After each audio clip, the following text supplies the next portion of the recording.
தை திருநாளிலே தைப்பொங்கலிலே கலந்து கொண்டுள்ளது மற்றற்ற மகிழ்ச்சி அளிக்கின்றது. எத்தனையோ பொங்கல் இருக்கின்றன, எத்தனையோ திருவிழாக்கள் வருகிறது. ஆனால் கிராமத்திலே இருக்கின்றவர்கள், நாட்டு மக்களுக்கு உணவளிக்கின்றவர், அந்த உழவனுடைய திருநாள் இந்த தைப்பொங்கல் தான் என்பதை நினைவு கூற கடமைப்பட்டிருக்கின்றேன். இந்த நன்னாள் ஒரு சிறந்த நாள். தை பிறந்தால் வழி பிறக்கும். இன்றைக்கு நாட்டு மக்களுக்கு வழிபிரிக்கின்ற நாள் தை திருநாள்.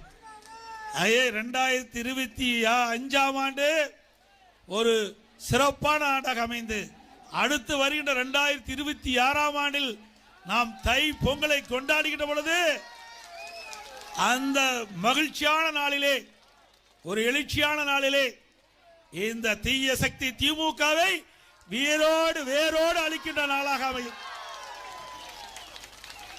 நாட்டு மக்களுக்கு தீங்கு செய்கின்ற இயக்கம், மக்கள் வராத